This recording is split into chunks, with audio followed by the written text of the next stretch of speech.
പ്രായം എത്രയായാലും ഒന്ന് നടക്കാൻ ആഗ്രഹിക്കാത്തവർ ലോകത്തെവിടെയും ഉണ്ടാവില്ല. ലോകമെമ്പാടുമുള്ള ജനങ്ങളെ ഏതാണ്ട് ഒരേ രീതിയിൽ അലട്ടുന്ന പ്രശ്നമാണ് മുട്ടുതേയ്മാനം. 45 കഴിഞ്ഞവർക്ക് മുട്ടുതേയ്മാനം കണ്ടുവരുന്നുണ്ട്. മുട്ടുതേയ്മാനം സംഭവിച്ചവർ മുട്ടുമടക്കാൻ പോലും കഴിയാതെ വീടിനുള്ളിൽ ഒതുങ്ങിക്കൂടേണ്ടി വരുന്ന അവസ്ഥയാകും. അത്തരം രോഗികളുടെ ജീവിതം തന്നെ മാറുന്ന വിധത്തിൽ നൂതന സാങ്കേതിക വിദ്യ ഉപയോഗിച്ചുള്ള ശസ്ത്രക്രിയ പ്രചാരം നേടിക്കഴിഞ്ഞു. കൃത്രിമ മുട്ട് മാറ്റിവെക്കുന്നതിനായി സാങ്കേതിക വിദ്യ സ്വന്തം പരീക്ഷണാടിസ്ഥാനത്തിൽ കണ്ടെത്തുകയും അതിൽ വിജയം കാണുകയും ചെയ്ത വ്യക്തിയാണ് ഡോക്ടർ പ്രേംകുമാർ. വടക്കാഞ്ചേരിയിലെ മാക്സ് കെയർ ഹോസ്പിറ്റലിലാണ് ഡോക്ടർ സർവീസ്. ഇവരുടെ ഈ സേവനം എന്നെ കേൾക്കുന്ന നിങ്ങൾക്ക് ആർക്കെങ്കിലും ആവശ്യമുണ്ടെങ്കിൽ ഡോക്ടറെ കോണ്ടാക്ട് ചെയ്യണം. അങ്ങനെ നിങ്ങളുടെ ബുദ്ധിമുട്ടുകൾ മാറ്റട്ടെ. ഞാൻ എൻ്റെ ജീവിതത്തിൽ എത്ര ചിന്തിക്കാറുള്ളൂ, ഞാൻ കാരണം ഒരു മനുഷ്യന്റെ ബുദ്ധിമുട്ടുകൾ മാറ്റാൻ പറ്റിയാൽ, എല്ലാ ബുദ്ധിമുട്ടും അവരുടെ മാറ്റാൻ നമുക്ക് പറ്റില്ല, ഒരു ബുദ്ധിമുട്ടെങ്കിലും മാറ്റാൻ. പണ്ട് 2 മാറ്റല്ലേ, രണ്ട് ബുദ്ധിമുട്ട് മാറ്റാം കേട്ടാ. കാലിന്റെ മുട്ടിന്റെ ബുദ്ധിമുട്ട് അത് നമ്മൾ മാറ്റി തരും. ചുരുക്കി പറഞ്ഞാൽ ഈ വടക്കാഞ്ചേരിക്കാരൻ ഡോക്ടർ പ്രേംകുമാറിന് മുന്നിൽ മുട്ടുമടക്കാത്തവർ ആരും ഉണ്ടാകില്ല. കരിവന്നൂർ ബാങ്ക് കള്ളപ്പണ ഇടപാട് കേസിൽ ഇ.ഡി. പ്രതിയായി റിപ്പോർട്ട് സമർപ്പിച്ച സാഹചര്യത്തിൽ വടക്കാഞ്ചേരി നഗരസഭാ കൗൺസിലർ മധു അമ്പലപുരം തൽസ്ഥാനം രാജിവെക്കണമെന്ന് കോൺഗ്രസ് പാർലമെന്ററി പാർട്ടി നേതാവ് എ.എസ്.എ. ആസാദ്, നഗരസഭാ കൗൺസിലർ പി.എൻ. വൈശാഖ് എന്നിവർ ആവശ്യപ്പെട്ടു. വടക്കാഞ്ചേരി നഗരസഭയുമായി ബന്ധപ്പെട്ട വിഷയത്തെക്കുറിച്ചുള്ള ഒരു പത്രസമ്മേളനമാണ് നടക്കുന്നത്. അപ്പോൾ ഇന്നലെ കരുവന്നൂർ ബാങ്ക് തട്ടിപ്പ് കേസിലെ 64-ാം പ്രതിയായി കൗൺസിലർ മധു അമ്പലപുരം ആ ലിസ്റ്റിൽ പ്രതിയായി വന്നിരിക്കുകയാണ്.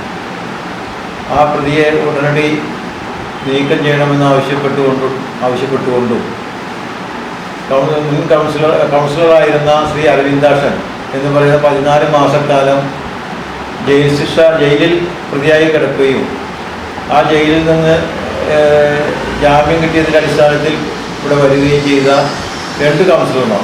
അത് അരവിന്ദാക്ഷൻ കൗൺസിലറെ സംബന്ധിച്ച് അയാളെ അയോഗ്യനാക്കുന്ന നടപടി സ്വീകരിക്കാത്ത സെക്രട്ടറിക്കെതിരെയുള്ള ഒരു പ്രക്ഷോഭമാണ് ഞങ്ങൾ ഉദ്ദേശിച്ചിട്ടുള്ളത്. കാരണം സെക്രട്ടറിയാണ് അതിന് അനാസ്ഥ കാണിച്ചതും ആ വിഷയത്തിൽ സെക്രട്ടറിയുടെ ഭാഗത്തു നിന്നാണ് അതിൻ്റെ കുറവുകളുണ്ടായിട്ടുള്ളത്.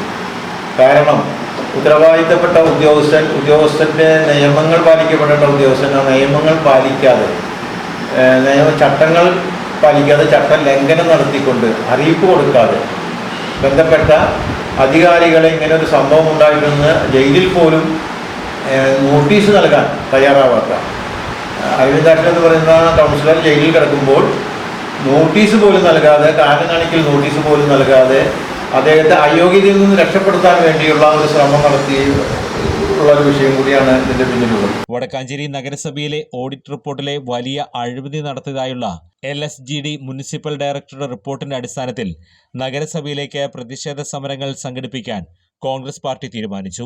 ഓഡിറ്റ് വിഭാഗത്തിൻ്റെതൊക്കെ ഞങ്ങളുടെ രേഖകളുള്ളതാണ്. അത് രേഖാപ്രകാരം തന്നെയാണ് ഞങ്ങൾ സംസാരിക്കുന്നത്. അപ്പോൾ ഇത്രയും ദൂർത്തായി അടിച്ച ഈ വടക്കാഞ്ചേരി നഗരസഭയുടെ വികസന ഫണ്ടുകളെ ഇല്ലായ്മ ചെയ്യുന്ന രീതിയിൽ ഓൺ ഫണ്ട് എടുത്ത് ദുർവിനിയോഗം ചെയ്തുകൊണ്ട് താൽക്കാലിക ജീവനക്കാരെ വെച്ചുകൊണ്ട് അഴിമതി തുടർന്ന് കാണിച്ചുകൊണ്ട് നടക്കുന്ന ഈ സെക്രട്ടറിയെ, നിയമങ്ങൾ പാലിക്കപ്പെടാത്ത ഈ സെക്രട്ടറിയെ ഉടനടി മാറ്റിക്കൊണ്ട് ഉത്തരവുണ്ടാകുന്നതിന് വേണ്ടിയുള്ള ഒരു പ്രക്ഷോഭണത്തിലേക്കാണ് പാർലമെന്ററി പാർട്ടി ഇന്നത്തെ പാർലമെന്ററി പാർട്ടിയുടെ യോഗത്തിലെടുത്ത തീരുമാനം. ആ യോഗത്തിലെ തീരുമാനം സമരമെന്ന് മാർച്ചായിരിക്കും മാർച്ച് നടത്താനാണ് ആഗ്രഹിക്കുന്നത്. കോർഡിനേഷൻ മുനിസിപ്പൽ നഗരസഭയുടെ 2 മണ്ഡലം കമ്മിറ്റികളും ബ്ലോക്ക് അധികാര പരിധിയിലുള്ള ആളുകളും ചേർന്നുകൊണ്ട് ഇതിൻ്റെ ഗൗരവം, ഇത് പല ഘട്ടങ്ങളിലായിട്ട് ഞങ്ങൾ പറഞ്ഞിട്ടുള്ള വിഷയങ്ങളാണ്. ആ വിഷയങ്ങളൊക്കെ അതിന് ഗൗരവത്തിലേക്ക് എത്തുന്നതിന് വേണ്ടി ഒരു പ്രക്ഷോഭണത്തിലേക്ക് വേണ്ടിയുള്ള ഒരു പരിപാടിയുമായി ഞങ്ങൾ മുന്നോട്ട് പോകാൻ ഇന്നത്തെ പാർലമെന്ററി പാർട്ടിയുടെ തീരുമാനത്തിൻ്റെ അടിസ്ഥാനത്തിലാണ് ഇന്ന് ഈ വിവരം നിങ്ങളെ ഞങ്ങൾ അറിയിക്കുന്നത്. നഗരസഭ ഈ വിഷയത്തെക്കുറിച്ച് വളരെ അടിയന്തരമായ ഒരു അടിയന്തര കൗൺസിൽ വിളിച്ചു ചേർക്കണമെന്ന് പറഞ്ഞ് ഞങ്ങൾ ആവശ്യപ്പെടാൻ പോവുകയാണ്. നഗരസഭയുടെ വിവിധ പദ്ധതികളിലെ പാളിച്ചകളും പാഴ്ചെലവുകളും റിപ്പോർട്ടിൽ ചൂണ്ടിക്കാണിക്കുന്നുണ്ട്. ബില്ലുകൾ ഇല്ലാതെയും വൗച്ചറുകൾ ഇല്ലാതെയും ക്രമവിരുദ്ധ ചെലവുകൾ നടത്തി 7 കോടി രൂപയുടെ ക്രമക്കേടുകൾ നടത്തിയെന്നതായി റിപ്പോർട്ടിൽ ചൂണ്ടിക്കാട്ടുന്നുണ്ടെന്നും എ.എസ്.എ. ആസാദ്, പി.എൻ. വൈശാഖ് എന്നിവർ ആരോപിച്ചു. ആ ഒരു മിന്നൽ രക്ഷാ കവചത്തിന് തന്നെ 1,47,000 രൂപയുടെ അഴിമതി. അത് ചെലവഴിച്ചതിന് രേഖകളില്ല, കാശ് ചെലവാക്കി, പക്ഷേ ബില്ലില്ല, വൗച്ചറില്ല, അതിനൊരു രേഖയില്ല. അതുപോലെ തനത് ഫണ്ടിൽ 73,81,222 രൂപ 2022-23 വർഷം ചെലവഴിച്ചതിന് വൗച്ചറും ഇല്ല, അതിന് ബില്ലുമില്ല, ഒരു രേഖയുമില്ല. വടക്കാഞ്ചേരി നഗരസഭയിൽ മുഴുവൻ സമയ സെക്രട്ടറി ഇല്ല. അതുകൊണ്ട് ആളുകൾക്ക് ബുദ്ധിമുട്ട് അനുഭവിക്കുന്നുണ്ട് എന്ന് കണ്ടെത്തിയത് കേരളത്തിലെ തദ്ദേശ സ്വയംഭരണ വകുപ്പാണ്. എന്തിൻ്റെ അടിസ്ഥാനത്തിലാണ് വടക്കാഞ്ചേരി നഗരസഭാ സെക്രട്ടറി ഇപ്പോഴും കടിച്ചു തൂങ്ങുന്നത് എന്നുള്ളതാണ് കോൺഗ്രസിനും UDF-നും ചോദിക്കാനുള്ളത്. കൂടുതൽ വാർത്തകൾക്ക് ഞങ്ങളുടെ ചാനൽ സബ്സ്ക്രൈബ് ചെയ്യുക, ഫേസ്ബുക്ക് ഫോളോ അപ്പ് ചെയ്യുക. വാർത്തകൾ വേഗത്തിലറിയാൻ Anytime News.